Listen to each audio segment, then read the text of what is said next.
სააკაშვილი ზის. ჩვენი სტუმრები ნიკა მელია და ანზორ მელია, თბილისის და ზუგდიდის მერობის კანდიდატები. საღამო მშვიდობისა, ძალიან დიდი მადლობა რომ ხართ ჩვენთან ერთად. ჩემი დიდი პატივისცემა თქვენ ბატონო ანზორ, ნიკა ალბათ არ მიწყენს, მინდა დაგიდასტუროთ ეხლავე პირდაპირ ეთერში და გულწრფელად მინდა გითხრათ რომ მე ველოდი იმ შედეგს, რომელიც ვნახე ზუგდიდში, ანუ მეორე ტური კი მოხდა ისე რომ მაინც დაგიწერეს რომ მეორე ტურში გადადიხართ, მაგრამ მაინც ძალიან დიდი სხვაობაა და მე ველოდი და მე რომ ზუგდიდელი ვიყო, პირდაპირ ეთერში გეუბნებით, მე მოვიდოდი და ხმას მოგცემდი თქვენი წარსულის გამო, თქვენი ძალიან სერიოზული საქმიანობის გამო და ამას ვამბობ ასე პირდაპირ, თუმცა კაცმა არ იცის რითი დასრულდება მეორე ტური. ნიკა თუ არ გეწყინება, მინდა ბატონ ანზორს დაუსვა პირველი კითხვა. როგორი იყო თქვენთვის ეს არჩევნების შედეგები, ბატონო ანზორ და ეს ძალიან დიდი სხვაობა, როგორ ფიქრობთ, შესაძლებელია თუ არა შემოbrunდეს მეორე ტურზე ხელისუფლების სასარგებლოდ? აი ამერიკის შეერთებული შტატების საელჩოს განცხადებას ვკითხულობდი და იქ არის სწორედ აი ამ დაშინებაზე არჩევნების წინ ზეწოლებს საუბარი და მას მერე რაც ხელისუფლებამ დაინახა თქვენი დიდი უპირატესობა ოპონენტთან შედარებით, ელოდებით თუ არა რომ შესაძლებელია ამოაყირაონ სურათი? მოგესალმებით. ნამდვილად ხელისუფლებამ უკვე დაიწყო. ბატონი ანზორი არის ჩემი ექიმი წლების განმავლობაში და მაქვს ჩემი მისადმი განსაკუთრებული დამოკიდებულება, ასე რომ არ გაუკვირდეს ნიკას ეს ჩემი გულწრფელი აღიარება პირდაპირ ეთერში. თავრობა ნამდვილად არ მოელოდა ასეთ შედეგს, რომ ამდენი პროცენტით მოუგებდით, მაგრამ ეს რეალური არ არის, უფრო მეტი იყო, ძალიან ბევრი გაბათილებული ოქმები არის. ოქმები თუ რა ბიულეტენები უკვე დაიწყეს ბაღის გამგეები იბარებენ თანამშრომლებს და ეუბნებიან ანზორ მელიას ხმა არ მისცეს პირველი ტურის შედეგების აი ახლა გუშინ დაიწყეს უკვე ამაზე მერიაში ტარდება თათბირები და ყველას ეუბნებიან ანზორ მელია მოვა და გაყრით სამსახურიდან მე ყველას ვეუბნებოდი არჩევნების წარმოების დროს რომ მე ვიქნები ყველა ზუგდიდელის მერი განურჩევლად პოლიტიკური მიმართულებისა.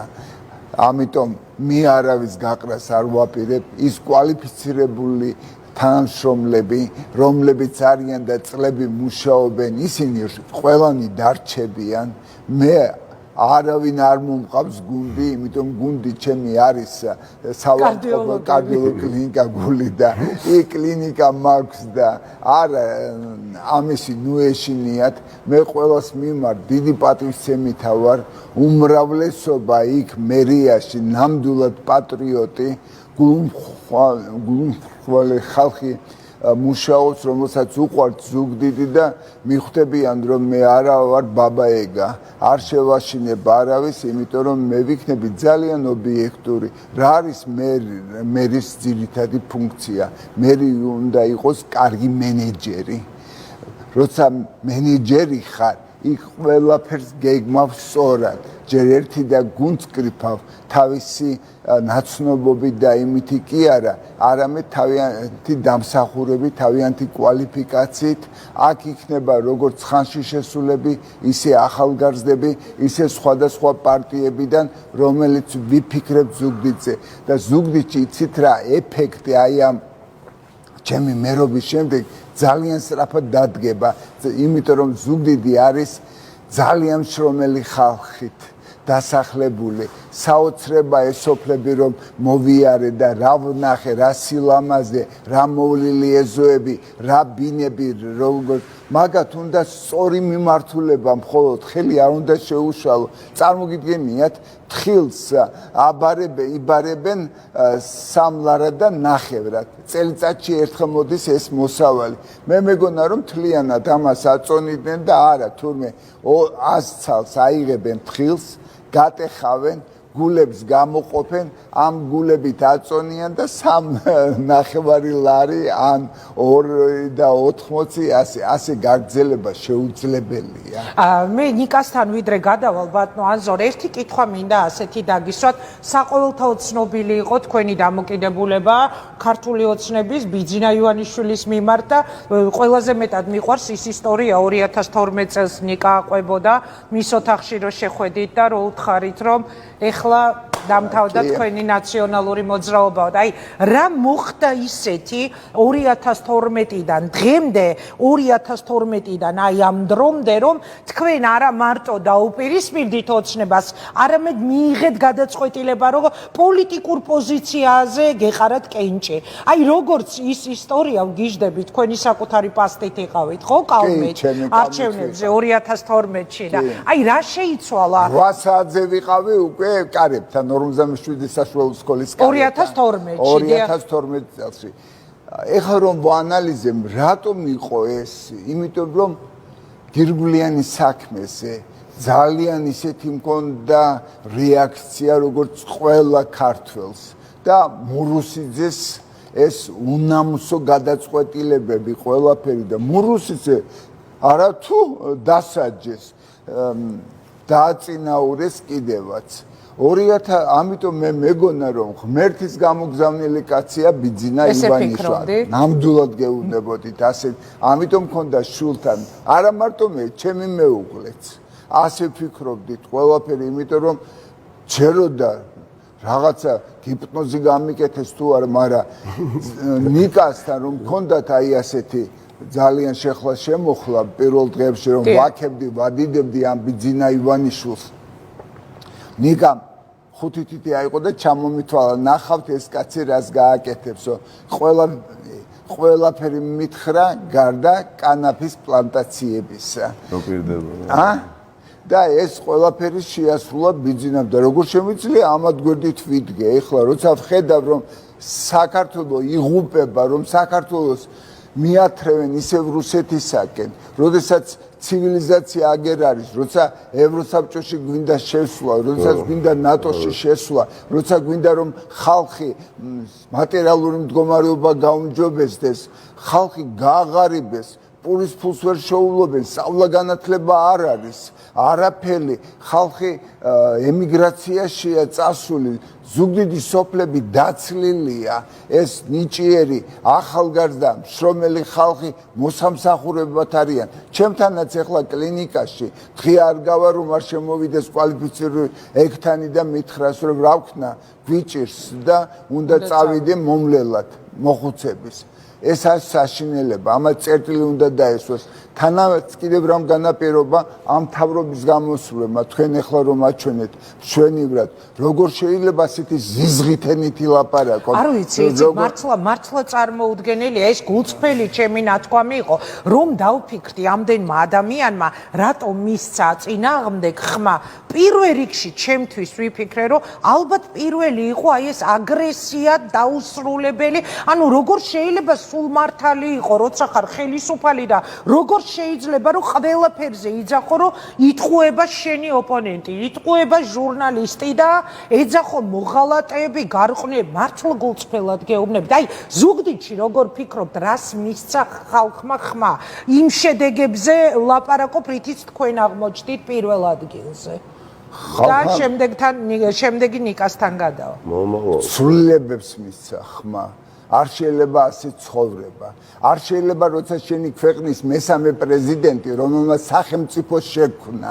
რომელმაც ჭაობიდან ამოიყვანა საქართველოს შეიძლება ქონდა რაღაც ისინი მაგრამ აი ასე გაიმეტო დაიჭირო და ასეთი სიტყვებით შეამკონ როგორც ამკობენ ეს არც ერთი ღირსეული ქართველი ამას არ მიემხრობა და რომაც არ იყო ჩემი მომხრე მაინც მივა ეხლა მეორე ტურში და მე მომცემს ხმას მე ამაში დარწმუნებული ვარ სერიოზული ტესტია სხვათა შორის ზუგდიდი ნიკა არ ვიცი ეხლა ჩვენ თბილისზე უნდა ვილაპარაკოთ ძალიან ბევრი კითხვა მაქვს მე თქვენთან მაგრამ ზუგდიდი არის სერიოზული ტესტი ანუ ესეთი ღია სხვაობა, რაც ანზორმელიასა და მის ოპონენტ შორის დაფიქსირდა, არც ერთ ქალაქში არ არის დამჯდარი და აი მე მართლა ინტერესით ველოდები როგორც ჟურნალისტი რა, რომ გახდება თუ არა ვთქვათ პირველად ოპოზიციური ქალაქი ზუგდიდი. ეხლა მინდა ნიკა შენ დაგისვა ასეთი კითხვა.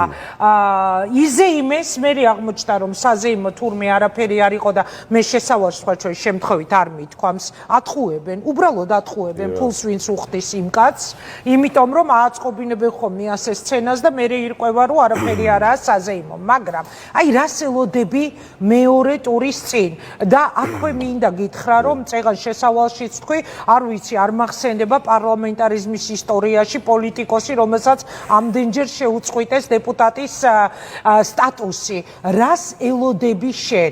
აი თბილისი თავის დროზე სააკაშვილი გახდა საკრებულოს თავმჯდომარე, მე ძალიან ბევრი წელია მუშაობ პირდაპირ ეთერში და მახსოვს ეს ყველაფერი და საკრებულოს თავმჯდომარე ოპოზიციონერმა სააკაშვილმა მერე მოაწყო ვარდების რევოლუცია. ეხლა ნამდვილად გეიმედება შენ რომ თბილისი გახდება ოპოზიციური ქალაქი? საიდან დავიწყოთ? თბილისიდან დავიწყოთ? თბილისი ამ კი ბატონო, დავიწყოთ, მოდი თბილისი. პირველ რიგში ძალიან დიდი მადლობა თქვენ პირადად თქვენს გუნდს დიდი მადლობა 100,000-ობით საქართველოს მოქალაქეს, მათ შორის დამკვირვებლებს, კომისიის წევრებს და წარმომადგენლებს საარჩევნო ურნებთან, ვინც პრაქტიკულად 24 საათი გაატარეს და საკუთარი ჯანმრთელობის ფასად დაიცვეს ხმები მაქსიმალურად, რამდენადაც მათ შეძლეს და დაუპირისპირდნენ უზარმაზარ ძალას, არა თანაბარ ძალას, დიდ ფულს და მიუხედავად ყველაფრისა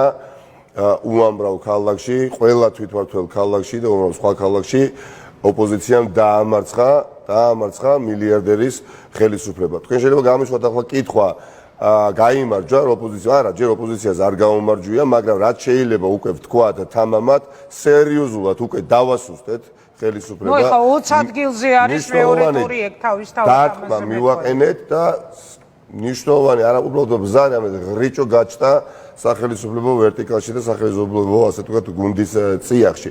საქმე ახლა არის ბოლომდე მისაყვანი და 30 ოქტომბერი უნდა გახდეს თარიღი, როდესაც გულწრფელად ყველამ უნდა იზეიმოს გამარჯვებით. და გამარჯვებით არა პოლიტიკოსებისა და პოლიტიკური პარტიების მიერ მოპოვებული, არამედ თითოეულ ადამიანმა უნდა ჩათვალოს, რომ ეს ცვლილება დადგება და დადგა და ხელშესახები იქნება მათთვის სხვაობა. რა იყო ბიძინა ივანიშვილის საქართველოში მათი ყოფა და რა იქნება ბიძინა ივანიშვილის ხელისუფლებაში არ ყოფნის შემდეგ საქართველოს. რაც შეეხება თბილისს.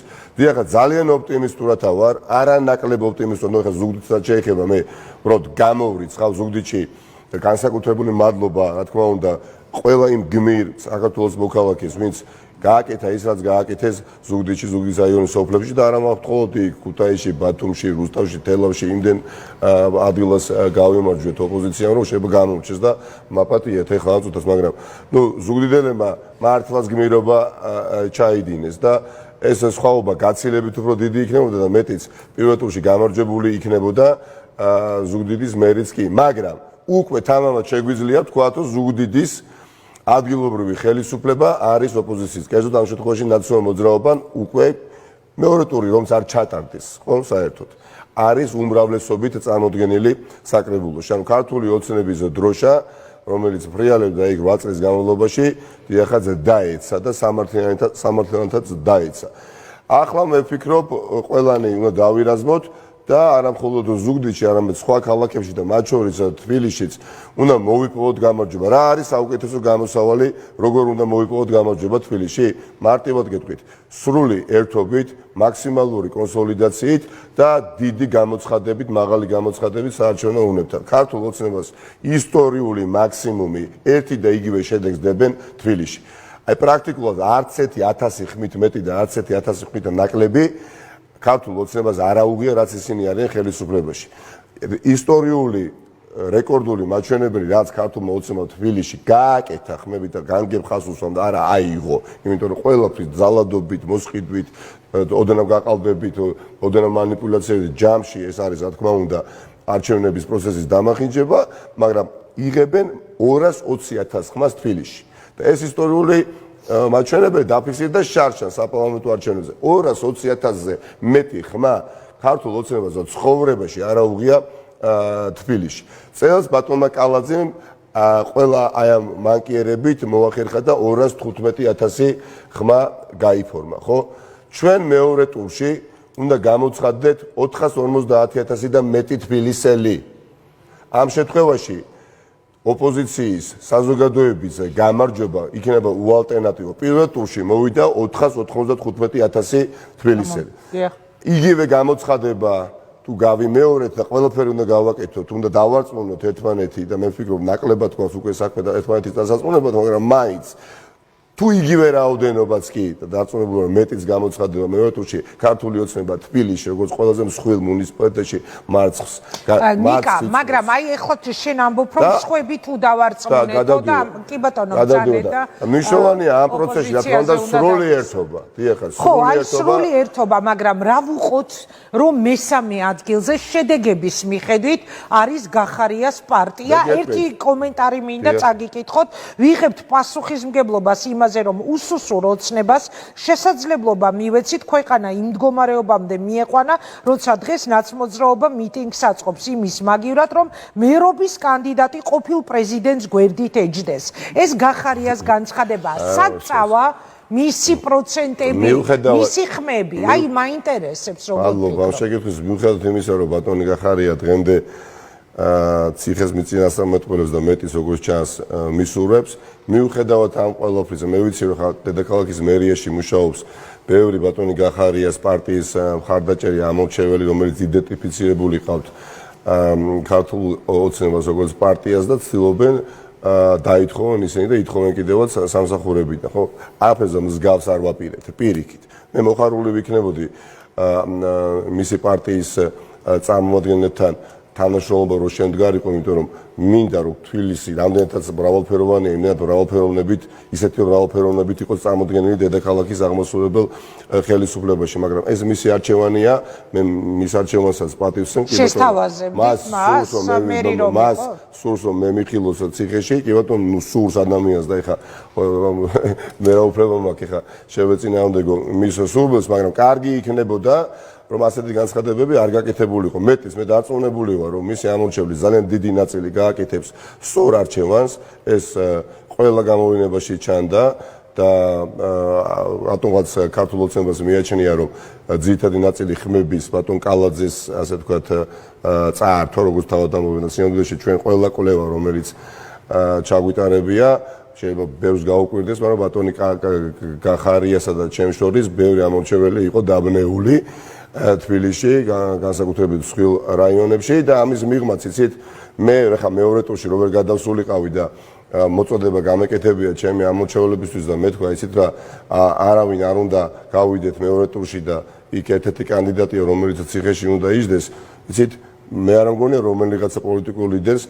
ამორჩევლები, როდესაც ათასობით ამორჩეულს ეხება განსაკუთრებით, როდესაც საქმე ბაწარით ყავდეს ვინმეს მიბული. არა, მე დარწმუნებული ვარ, რომ სწორ არჩევანს გააკეთებს უმრავლესობა მათგანი, მაგრამ თავარი ახლა ჩემთვის არის შემდეგი, რომ უახლოეს დღეებში საზოგადოების წინაშე წარსდგეთ გაერთიანებული კიდევ უფრო გაერთიანებული ოპოზიცია დედაქალაქის მერის მომავალი მთავრობა რომელშიც რა თქმა უნდა თავს დაინახავს მაქსიმალურად ყველა თბილისელი. მოიცა დამიკონკრეტეთ, ანუ ეხლა ეს პირველად მესმის არ ვიცოდი, ანუ თქვენ აპირებთ არჩევნებამდე დაასახელოთ დედაქალაქის მთავრობა, რომელიც იქნება კოალიციური, ამას ამბობ? და ვიზე ფიქრობთ, ყველაზე ეს უნდა იყოს არჩევნები ქართული ოცნებას უპირისპირდება ნიკა მელია კი არა, ცვლილებები, ნიკა მელია კი არა და ცვლილებები კი არა, ცვლილებები, ნიკა მელიაც და სხვადასხვა პარტიები. სახელები და გვარები და სახელები თუ პოლიტიკური პარტიების მიხედვით. სახელებითა და გვარებითაც და ბუნებრივია პოლიტიკური პარტიების სახელების და გვარების უკვე გააქვთ მოლაპარაკება პოლიტიკურ პარტიებთან. ხო, იმიტომ რომ ძალიან მნიშვნელოვანია. უახლოეს დღეებში მე მოვიცავ ყველა პოლიტიკურ ოპოზიციურ პარტიას და რაც მალე მით უკეთესი, რა თქმა უნდა, ყველასთვის ჩვენ საზოგადოების წინაშე წავსდგებით ერთიანი ჩრდილოვანი დედაქალაქის მთავრობით, სადაც რაც მახარებს ნამდვილად ყველა თბილისელი მაქსიმალურად, ეხა პრაქტიკულად ყველა თბილისელი საკუთარ თავს დაინახავს. იცით, დედაქალაქის მერია, დედაქალაქი ზოგადად მithოს და გავიმეორებ, ჩვენთვის თბილისი გაცილებით მეტია, ვიდრე პოლიტიკა. მართლაც მეტია და ისიც ვიცი, თუნდაც პირველ ტურში. ბევრმა განსხვავებულმა ადამიანმა დამიჭირა, ხო? ხარი სხვადასხვა პოლიტიკური გემოვნების ადამიანმაც დამიჭირა. ეს თბილისი ასეთი არის, იყო და იქნება. იცი რა, აი კოალიცია ეხა ძალიან საინტერესო რამ თქვენ უნდა ვაღიარო, არ ვიცოდი ეს რომ უახლოეს დღეებში აპირებდით თქვენი მთავრობის წევრების დასახელებას, ჩრდილოვანი ეგრეთ წოდებული კაბინეტის და მაშინ უკვე ჩემი კითხვა აზრს დაკარგავს, იმიტომ რომ მქონდა ასეთი კითხვა დღეს როცა ვემზადებოდი თქვენთან ეთერში შესახვედრად, რომ ის რომ შენ აღმოჩნდი კალაძის პირისპირ, ხო არ დავიდა თქო კოალიციის იდეა კვლავ ორპოლუსიან ბრძოლასთან და ანუ ეს გადაწყვეტილება ეს არის ის რაც უნდა ქართულ ოცნებას რაც უნდა არავითარ შემთხვევაში არ გამოვა ყველა პოლიტიკური ლიდერი აღმოჩნდა მოწოდების სიმაღლეზე და თითოეულ ჩვენგანს გვაქვს საკმარისი პოლიტიკური სიმწიფე უკვე რომ გავაკეთოთ სწორი არჩევანი ისეთ ჩვენ საზოგადოებას უნდა შევთავაზოთ უკვე აი უახლოეს დღეებში რეალური კლასიკური მოდელი ერთობით უმსხვილესი ქალაქი საქართველოში ქვეყნის მართვისა და ამ ამოცანის შესრულებასთან ძალიან ახლოს ვართ. ამიტომ რა თქმა უნდა დედაქალაქის მერიაში სადაც ახლა 30,000 თანამშრომელი მუშაობს და აქაც სხვადასხვა შორის იგივე გზავნილები აქვს სხვადასხვა დონეზე რომ თუ კი შეიცვალა ხელისუფლება მოვა ოპოზიცია თავის ადგილებიდან მოკლედ მოგიწევთ წასვლა გათავისუფლება არაფერზე მსგავს არ ვაპირებთ და მეტიც ვეც დავაპირებთ ამისი ერთ-ერთი ძლავრი გარანტია და ყველაზე ჩემი აზრით სამართლიანი გარანტია, როდესაც ბევრი განსხვავებული ადამიანები ვართავთ დედაქალაქს. არა, ეს ძალიან საინტერესო, ანუ არჩევნებზე ვინც მივა რომ ნიკა მელიას მისცეს ხმა, მას ეწოდინება რომ მისი მთავრობა იქნება ყველა პოლიტიკურ პარტიასთან ვაპირებ დიახაც, უბრალოდ ორ დღეში ვერ მოვიცავი, ხო ყველა პოლიტიკურ პარტიასთან განურჩევათ, ეხლა ვინ ამ ხელა ხარდაჭერა მოიპოვა, იცით? ეხლა ყველასთან ვაპირებ, ეხლა მიხეილ სააკაშვილს დაახლოებით 2003 წლამდე შეიძლება ეთქვა, რომ ესეთა ზურაბ ჟვანიეს პარტიასთან არ ვითანაშრომლებ, ვინაიდან ზურაბ ჟვანიეს პარტია მაშინ აჩვენა რაღაც 6% და ასე მე გაცილებით დიდი შედეგი დავიფიქსირე და ამიტომ არ ვითანაშრომლებ. არა, რა თქმა უნდა, მაშინ არა, ნიკა, მე გეთანხმები, ეს ძალიან მნიშვნელოვანი გზაა. მე შესავალშიც თქვი, ერთპარტიულ მმართველობას, აი მე პირადად გულწრფელად გეუბნებით, არასოდეს ხმას აღარ მივცემ, ვინც არ უნდა მოვიდეს, რაც არ უნდა ჩემთვის ძალიან სანდო იყოს. პოლიტიკოსი, პოლიტიკური ჯგუფი ერთ პარტიულს არანაირი შანსი არ აქვს. არა თუ ერთ პარტიულს, ნახეთ ინგა რა გაცილებით მეტად ვარ ოპტიმისტურად განწყობილი ხა თბილისზე საუბრობთ ეს დაინტერესებთ ამ კითხვის ფარგლებში, ვიდრე პირველ ტურამდე ვიყავი. გაცილებით მეტად, იმიტომ რომ ზუსტად ვიცი რა მოხდება. ხედავ, გრძნობ უდიდეს შესაძლებლობას რომ თბილისში, დედაქალაქის მერიაში წარმოდგენილი იყვნენ განსხვავებული ადამიანები, ვინც პირველ რიგში იზრუნებს ქალაქისთვის და მუნიციპალური საკითხებით დაკავდება და არა პარტიული საკითხებით და ძალიან მნიშვნელოვანია, იცით, დედაქალაქის მთავრობის მაღალ თანამდებობის პირებს ჩემიდან უნდა დავიწყო ეს ყველაფერი. გქონდეთ ყარი პოზიცია დაფიქსირებული, რომ მიუხედავად პარტიული თანამდებობებისა, დღეს ვიდრე ვსაუბრობთ, ხო?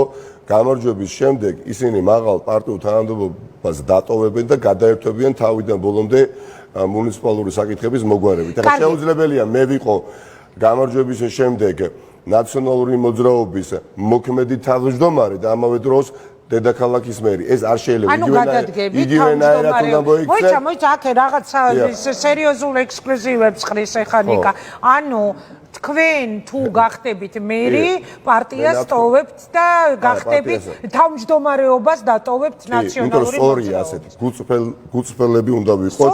გუწფელები უნდა ვიყოთ თბილისელების მიმართ. დიახაც იყო თანაც ყველაზე მსხვილი პოლიტიკური პარტიის თავმჯდომარე და ამავე დროს იყო დედაქალაქის მერი.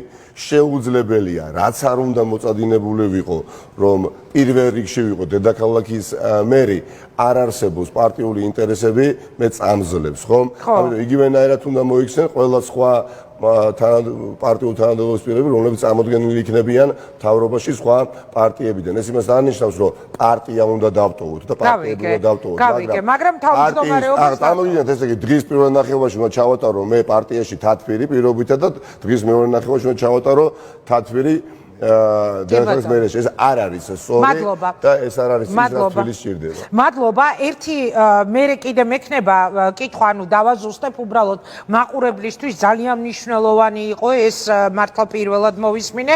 მოკლედ ნიკა მელია რეაქციაში ამბობს ეხლა, რომ ის წარმოადგენს უახლოეს დღეებში კოალიციურ მოდელს თბილისის მთავრობის ჭრილოვან კაბინეტს და აი ეს იქნება კოალიციური მთავრობა და მეორე თქვა რომ თუ ის გახდება დედაქალაქის მერი, ის დატოვებს ნაციონალური მოძრაობის თავმჯდომარის პოზიციას. ამ შემთხვევაში ჩემი კითხვა უკვე არარელევანტური იქნება, უნდა მეკითხა რომ კოალიციური იდეა ხო არ ინგრევა თქო თქვენთვის ხმების მოწმობა. კოალიციური იდეა არა თუ ინგრევა, უნდა აშენდეს, იმიტომ პერსპექტივას და მომავალს მე კოალიციური მართლობის გარეშე ამ ქვეყნისას კი ბატონო, გეთანხმები და ბატონ ანზორთან მინდა ეხლა გადავიდე. ბატონ ანზორ არ გაგიკვირდეთ, ეხლა ხართ პოლიტიკურ გადაცემაში, მაგრამ შეიძლება მოგეჩვენოთ ძალიან სასაცილოდ პოლიტიკურ გადაცემაში დასმული ეს კითხვა. ნიკასაც უნდა ვკითხო მერე. როგორი შვილია მელია? როგორი მერი იქნება ნიკა მელია? აი ეს მაინტერესებს, მისი პლუსები და მინუსები რა შეგიძლიათ გითხრათ? ანუ მე როცა ვირჩევ დედაქალაქის ამომრჩეველი ვარ მერს, ხო? ყველაზე მეტად მაინტერესებს იმ ადამიანების დახასიათებული კანდიდატი, ვინც ყველაზე ახლოს იცნობს მას. როგორი მერი იქნება?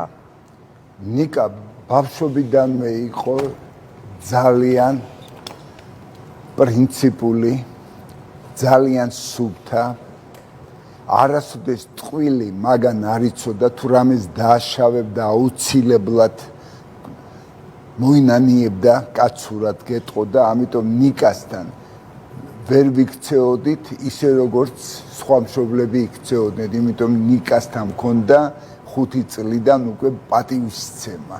ნიკა ისე გაიზარდა, რომ ქართული ტრადიციები ძალიან აითვისა. მაგისტვის შური, გაუტანლობა, ღალატი, ეს გამორიცხულია. ქალაქის მერი რომ იქნება ნიკა და სახელს რომ დატოვებს, ამაში მე დარწმუნებული ვარ, იმიტომ ნიკა არ მოდის ქალაქის მერად, იმიტომ რომ ქონება დააგროვოს, როგორც ესენი აგროვებენ, ან ფული იშოვოს. ის მოდის რომ საქართველოს თბილისელებს უშველოს, რომ ამ სიღატაკიდან ამოიყვანოს, რომ ამდენი გაჭირვებული არ იყოს, რომ ხალხი სულს არ უნდა ღაფავდეს, ეს ნიჭიერი ხალხი და ვინც ემიგრაციაშია, პირობები უნდა შექმნათ სამუშაო და ყველა ჩამოვიდეს. მინუსი რა აქვს? მინუსი? ხო. ჯიუტია. ჯიუტია? ხო. ბოლოს ვინ თქვა? სააკაშვილმა თქო ჩემს ეთერში, კი, როცა ვკითხე, მინუსი მეთქი, კი არა, მელია როგორია თქო და ჯიუტიაო. ნიკა, შენ როგორ დაახასიათებდი მერობის კანდიდატს და სავარაუდო მერს ზუგდიდისას? არა, ეს მაინტერესებს ხალხო რა, პოლიტიკური კითხვების იქით ადამიანო რაღაც პრაქტიკულად ისე გავიზარდე. შტრიხებს ძალიან დიდ მნიშვნელობას ვანიჭებ. აი, საღამო მე მამა სახში ძალიან იშვიათად მახსოვს აი საღამოს 10 საათზე 11 საათზე მე მამა არ მახსოვს უბრალოდ არ მახსოვს დღეები იშვიათი გამონაკლისი გარდა როდესაც ჩვენ ერთად ვისხედით და ტელევიზორს უყურებდით ან სულ მორიგე იყო სულ სამონტოფოში იყო არეული წლები იყო მაშინ ძალიან ძვინვარებდა პროცესები პოლიტიკური და სამოქალაქო ომგადატანილი ქალაქი იყო სასტრაფოს დახმარების მანქანა ის არ არსებობდა და მახსოვს რაიონიდან ჩამოვაკითხავდნენ ხოლმე პაციენტის ახლობლები და შუაძილში მყოფ ადამიანს აგვიძებდნენ ჩასვავდნენ წაიყვანენ ხარაგაულში არ ვიცი თელავში და ორ დღეს ჩამოდიოდნენ სამ დღეს ჩამოდიოდნენ აი ეს ვითარება იყო და რაც მახსოვს უდიდესი პასუხისგებლობა იცით ეხა სულ ფიქრობდით სხვადასხვა შორის სულ ფიქრობდით ბავშვი როდესაც ვიყავი და შუქი არ იყო იმ წლებში აი დილის 3 საათია ცივა, მაშინ გათხოვებას ხო არ იყო, ხო? და უცბად დგებოდა ამ სანთლიშუქით იცმევდა, უცხო ადამიანები მოაკითხავდნენ მანქანით, ჯდებოდა და მიდიოდა ჩებს ვიკრიბდი, ან სად მიდის, ან რატომ მიდის, ან რატომ უნდა ავდგე ახლა ასე თქვა სხვის გამო ეს ბავშვობაში და მამა მირჩევდა, მიუხედავად იმისა, რომ აბიტურიენტად უკვე მე მაქციეს და ვემზადებოდი სამედიცინო უნივერსიტეტში ჩასაბარებლად, ბოლო მომენტში მამამ აი იქ მიიღო გადაწყვეტილება, მირჩია, რომ ჩემ გზას არ გამოყვე, იმიტომ რომ არ გექნება პირადი ცხოვრებაო. ეს იყო მთავარი მისი არგუმენტი. თუმცა მაშინ ნაკლებად იფიქრებდა თუ მე მოხდებოდი იქ სადაც ვარდი და ეხა ეგ უნდა მეთქვა. მამამ გირჩია რომ არ წამოყვეთ ჩემ გზასო და მაინც აიძულეთ ეს საყვარელი ადამიანი რომ პოლიტიკაში შეგეყვანათ. ნიკა შენს დანაშაულს თუ გრძნობ აბა დანაშაულს წყალებში ვსავ, იმიტომ რომ თან ნახევრად ხუმრობითაც არ ვამბობთ. მე მაგ კიდე ვიტყვი რა, მე ბატონ ანზორთან მრავალწლიანი ურთიერთობა მაქვს ჩემი და მის კლინიკასთან, როგორც პაციენტს და ერთ-ერთ ექიმს ბატონი ზორისას კახა ჯანაშიას დავურეკე გუშინ და მეუბნები რომ ვაიმე მეთქი ხო მართლა მე რო გახდეს რა რო დამჭირდეს იქ როგორ უნდა მივაგნო თქო ანუ რისი თქმა მინდა გრძნო პასუხისმგებლობას რომ შეიძლება პროფესიიდან წაიყვანო ასეთი ექიმი ერთი მეორეს არ გამორიცხავს უბრალოდ ხა პროფესიიდან ვერანაირად ვერ წაიყვანს რომ მას ხა პაციენტის გარეშე ცხოვრების შესაძლებლობას მაინც არავინ არ მისცემს ხომ და ზუგდიდშიც ექიმი იქნებით მოკლედ ეჭვი მაქვს ეს ისე თქვა მინდა რა დამამახსოვდა რა მასალა როგორია პასუხისმგებლობის აი არანორმალური ხარისხი და დარწმუნებული ვარ რომ ზუგდიდი ბევრად უკეთესი იქნება იმ ახალი შემადგენლობით, იმ ახალი სისხლით, რომელიც დაემატება და იქ ძალიან ბევრი ღირსეული ადამიანი ისედაც მუშაობს ზუგდიდის მერიაში და იქ დარჩებიან, რაც უნდა დააშინონ და ეხა უთხრან, რომ იცით რა თქვენ, მოვა აზორმელია, მოვა სხვა გუნდია თქვენ გაგიშვებენ. ამას ეხა მე არ ვიკადრებ და მით უმეტეს მამა როგორ იკადრებს, რომ ვიღაცა სამსახურში გარეშე დატოვოს, მაგრამ რა მინდა ვთქვა და რას მინდა ხაზი გაუსვო. ნერვიულობდი, გაცილებით მეტად ღელავდი და გამიცდი, ვიდრე საკუთარ კამპანიაზე. ეხა ისე ჩავსულ ვარ ზუგდიდში, რომ არც კამერებს გაუშუქებიან. პირველი შესაძლებლობისთანავე მივდიოდი ზუგდიდში და მინდა ზუგდიდელებს აქედან ძალიან დიდი მადლობა გადაუხადო განსაკუთრებით პარტია ნაციონალურ მოძრაობის წევრებს, იმიტომ პარტია ნაციონალურ მოძრაობა არის ძალიან დიდი ოჯახი და ძალიან დიდი გუნდი და იქ სხვადასხვა ინტერესებია, სხვადასხვა გუნდებია გუნდის შიგნითაც ნორმალურია პოლიტიკურ პარტიის ფარგლებში და აი ყველა განშტოება ნაციონალური მოძრაობის ფარგლებში ხო რომლებიც ერთი მიზნის გარშემო ვართ გაერთიანებული ბუნებრივია მაგრამ ეხლა არ არის აუცილებელი რომ ყველას ყველა გვიყვარდეს ხო გაერთიანდა და მამას ყველანაირად ხელი შეუწყეს რომ ამ ბრძოლაში მისი საუკეთესო თვისებები გამოიჩინა და გაგიჭირდა და თანხმება ბატონო ანზორო. ძალიან დიდი მადლობა მათ რა, რასაც მე ახლა ვსაუბრობ ისინი მიხვდებიან, ამაზე მეც არ ვიცი. კი ბატონო, ნიკამ გთხოვათ რომ პოლიტიკურ ბრძოლაში წასულიყავით მის გვერდით თუ როგორ ღამის 11 საათზე აგარ აქცეთ ჩემთან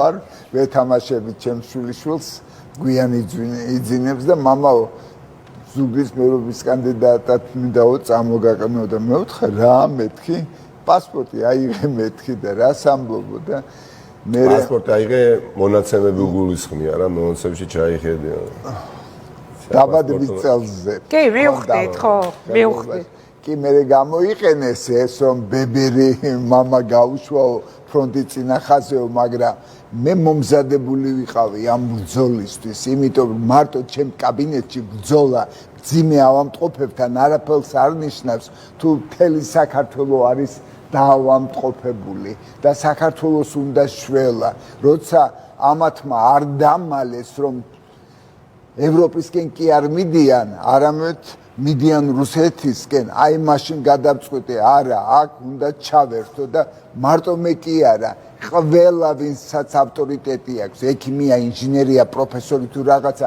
ყველა ფრონტის წინახაზე უნდა დადგეს საქართველოს უნდა გადავარჩინოთ არ შეიძლება ამ ზიზღისენი აი ასეთი გამონათქვამებით ხალხის შემკობა კრიმინალიო ნიკაზე რომ ამბობენ მოგეთ ერთი ბატონი ღარიბაშვილის შეფასებით ერთი კრიმინალი ყავს მეორე ტურში მეორე მოხუცი ყავს ესეთი მე მინდა წარმატება გისურვო თქვენ ბატონო ანზორ და რაღაც მინდა გითხრათ მართლა არ ვიცი რა შეიძლება კი არა და ვხდები რამდენი შეიძლება დაკარგოს თქვენმა კლინიკამ თქვენ თუ ზუგდიდის მერი გახდებით მაგრამ ძალიან ბევრს რო შეიძენ ზუგდიდი ამაში დარწმუნებული ვარ ზუგდიდმა მოახერხა საოცრება და არა მხოლოდ ინგა უკვე 9 მაჟორიტარული ოლქის მოგება პირველივე ტურში ეს არის წარმოუდგენლად რთული ამოცანა რომელიც მათ შეასრულეს და უკვე მიაღწიეს შედეგს რომელიც გულისხმობს თვითმმართველობის ოპოზიციისთვის გადაბარება მოუწევს ახლა ქართულ ოცნებას ისინი ამას უკვე შეგვებულები არიან ნახოთ გახდება თუ არა ზუგდიდი ან თბილისი ოპოზიციური ქალაქი ნიკა ბოლო კითხვა მინდა დაგისვა ვადამდელი არჩევნების თემა რომელზეც ჩვენ საუბრობდით რომ ეს არჩევნები იქნებოდა რეფერენდუმი და გარდაუვალი იყო ვადამდელი არჩევნები ეს საკითხი დგას ისევ ოპოზიციის დღის წესრიგში თუ უბრალოდ ჩაიწერეს არაფერი იმაზე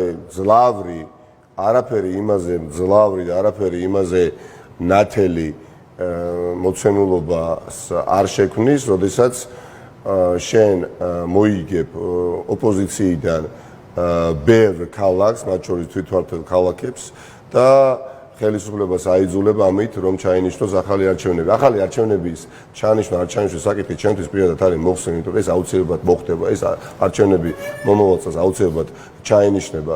დიახაც წელს უკვე ქართული ოცნება არის დეზორიენტირებული, ისინი ვერ წარმოიდგენდნენ მიუხედავად ყველაფერისა, რაც მათ იკადრეს, რომ ამ ძიმე მდგომარეობაში ჩავარდებოდნენ, მაგრამ მათ ეს დაიმსახურეს სამართლიანად საზოგადოებამ უარი უთხრა ძალადობას, ზიზღს და შუღლის გაღვივებას და რა თქმა უნდა, მათ რაც იკადრეს და რასაც კადრულობენ ახლა ციხეში გამომწყდეული მათ მიერ მიხეილ სააკაშვილის მიმართ და ისე დააკვირდით და ძვირფასო მაყურებლობო მინდა თქვენი ყურადღება მივიქციოთ ისე თელი რავნებით საუბრობენ პატიმარ ადამიანებს და ეს ადამიანები არიან ის ადამიანები რომელსაც თავი მოქონდათ ადამიანების უფლებების დაცვის სადარაჯოზე ყოფ ადამიანებად ეხლა ვნებით საუბრობენ ვნებით რომ ადამიანია ყავთ ციხეში არ მალავენ და ბუნებრივია დიდ მიზნებსა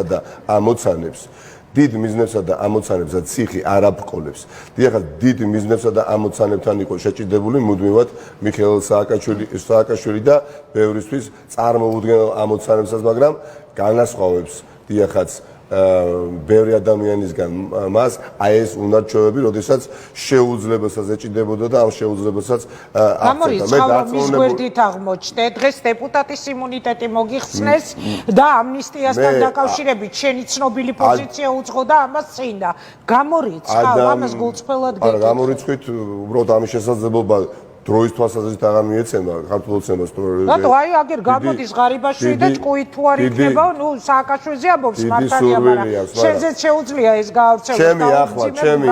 ჩემი ახლა ამოცანა არის როგორც მოქალაქის, როგორც მეგობრის, როგორც მომჯერა ამ ქვეყნის პატრიოტის, სხვა არ ვიცი, უამრავი ქართველთან ერთად მიხეილ სააკაშვილის გათავისუფლება და ამ ქვეყნის გათავისუფლება. დიახაც არ დაგიმალავთ, ჩემი არა უბრალოდ სურვილია, ვალდებულება არ შეიძლება ჩვენ ქვეყანაში ძვირფასო მეგობრებო, ქართველებო, საქართველოს მოქალაქეებო, განურჩევლად იმისა, ხართ ჩვენი პარტიის ხარდაჭერი, ხართ სხვა ოპოზიციური პარტიის ხარდაჭერი, თუ ხართ, არ ვიცი, კიდევ უფრო სხვა პარტიის ხარდაჭერი, ამ ქვეყანაში უახლოესი ისტორიის განმავლობაში მეორეჯერ კლავდეთ საქართველოს პრეზიდენტს. ზვიად გამსახურდია ეს შემდეგ. ეს ადამიანი არ ხუმრობს. მიხეილ სააკაშვილმა მიიღო ეს გადაწყვეტილება თავისი თავგაწევითა და თავდადებით. დიახაც გადადგა ის ნაბიჯი, რომელიც გადადგა და ასე ეხმარება ამ ქვეყნის მჯერა, იცით, ამ ქვეყნის პროგრესი. ჯერა დიახაც მისი თავგანწირვა, როგორც არც ერთი საქართველოს მოქალაქის თავგანწირვა უყოლოდ არ ჩაიგოს. ხო იცით, სანაძლეო რომ წავაგე. დავნიძლავდით პირდაპირ ეთერში მე გიორგი ნიორაძე და დიანა ტრაპაიძე. მიშას ჩამოსვლასთან დაკავშირებით და მე ვიყავი იმ პასუხის მხარეს, რომელიც ვამბობდი, რომ შანსი არა მე მინდა ამ ქვეყანაში დიახაც ახლაც და მომავალში ყველა საქართველოს ყოფილ პრეზიდენტს და მომავალ პრეზიდენტს და მერე რო ყოფილები გახდებიან, კონდეთ შესაძლებლობა რომ იცხოვრონ, აწარმოონ ის ცხოვრება იმ სტანდარტით, როგორც ისინი დიდი მადლობა. რასაც ისინი განსაზღვრავენ საკუთარი თავისთვის და საპრობილეში არ იყვნენ, ხახტო. ეს არ გამორიცხავს იმას, რასაც თავად მიხეილ სააკაშვილის საუბრობს, ხოლო მომავალი. მე და მისი პოზიცია ამ ნაწილში სულ თანხმედრაში მოდის, ხო? მომავალი ამ ქვეყნის დევს მხოლოდ კოალიციური მმართველობაში. დიდი მადლობა. კოალიციური მმართველობა, მაგრამ პოლიტიკური დევნა და პატიმრობა და ტყვეობაში აყვანის პროცესი უნდა დასრულდეს და შეიძლება ჩვენმა ბერმა ხარდაჭერა ჩათვალოს იცით რა მიხეილ სააკაშვილი როდესაც გამოვა ბატონი კობახიძე და ღარიბაში უნდა შევიდნენ. არა, ისინი არ უნდა შევიდნენ. ჩვენ ერთი იგივე წრეზე აღარ უნდა დავტრიალდეთ. ამ ზიზღ და ამ შურიზიებას ერთხელ და სამუდამოდ წერტი უნდა დავუსვათ. თუ არა და ეხა ნებისმიერი პროკურორი დარწმუნებული ვარ ეხა რომ ხელისუფლების ცვლილების შემდეგ მიიღებს დავალებას და რომ მიიღოს წაუყენე ბრალი რომელიმე ქართული ოცნების ლიდერს, ხო? ნებისმიერი ქართული ოცნების ლიდერი შეიძლება აღმოჩნდეს საყოველთაოში, მაგრამ ეს მოჯადოებული წრე, ესე ციყვი ბორბალში პროცესი უნდა დასრულდეს. ამიტომ არ ვიცი ახლა მიხეილ სააკაშვილს აქვს ტელევიზორი თუ არა უკვე საკანში და თუ აქვს მინდა მოვიკითხე, იმიტომ რომ მე მახსოვს, როდესაც იქ ვიყავი, ერთადერთი რაც მანუ გეშევდა ის ყუთი, ანუ ტელევიზორი და თქვენი ეთერები განსაკუთრებით ველოდებოდი და ნებისმიერი თქვენი სტუდიის სტუმარი, რომელიც უბრალოდ მომიკითხავდა, ძალიან მაძლიერებდა თავდავანებოთ თქვენს ასე ვთქვათ შეგულიანებას. დიდი მადლობა. მიყურებთ, მაგრად იყავით და პატივია ნამდვილად იყო საკანში ამ ქვეყნის სიყვარულისთვის. დიდი მადლობა. წარმატება მინდა გისურვოთ, ჩვენ ალბათ არჩევნებამდე არაერთხელ შევხვდებით კიდევ ნიკა ერთმანეთს. მადლობა ბატონო აზო რომ იყავით ჩვენი სტუმარი, წარმატებას გისურვებთ. მოკლედ ველოდებით 30-ში რა შედეგები დაიდება. არ ვიცი, ხშირად ვერ ვარტყავ ხოლმე პროგნოზებს, მაგრამ თუ რამე მჯერა მე მინდა თქვა რომ შეშინება დაიწყე ჩემი ბოლოს იყო შეშინება შემომეგზავნის ტოლულებს ხვდებოდი ბოლო შეხვედრა იყო ზუგდიდის ცენტრში არჩევნების წინა დღეებში და შემომიგზავნეს ვიღაც ქალები, მაგრამ შოკში ჩავარდი და მოსახლეობამ პასუხი გასცა გაყარეს. რას გეძახდნენ? სისხლის მსმელო ხوارდეთ. ნამუსო, შებებერო, რა გინდაო პოლიტიკაშიო. ჩემი წლები, ჩემი სიმდიდრეა თქო უნდა გეტყვი. აი, ამ ყველაფერს უნდა დაესვას წერტილი და მაგრამ ეხლა გაცმაგებული ენერგიით დავბრუნდები და აბა გამიძულონ. კარგით, მოკლედ, ნიკა მელიასგან გავიგეთ ახალი ამბავი. ძალიან მნიშვნელოვანი იყო, მე მისთვის კითხვა უნდა დამესვა, სააკაშვილის დაპატიმრება ხომ არ გამოიწვევდა საერთოდ კოალიციის თემის გაქრობას პოლიტიკური დღის წესრიგიდან და ისევ ნაციონალურ მოძრაობას და ოცნებას შორის ორ-პოლუსზე გადანაწილებას, თუნდაც მეორე ტურში მოვისმინეთ, რომ ნიკა მელიამ თქვა, უახლოეს დღეებში თბილისის მერობის ოპოზიციონერი კანდიდატი დაასახელებს თბილისის მთავრობის ჩრდილოვან კაბინეტს და მან თქვა, რომ ეს იქნება კოალიციური კაბინეტი, ანუ სხვადასხვა პარტიის შემადგენლობით და მეორე ასევე ძალიან მნიშვნელოვანი, რაც ნიკამ თქვა, იყო ის, რომ თუ ის გახდება თბილისის მერი, ის გადადგება ნაციონალური მოძრაობის თავმჯდომარის პოზიციიდან. დიდი მადლობა, ვნახოთ ნიკა, როგორი გამოხმაურება ექნება თქვენს ამ შეთავაზებას.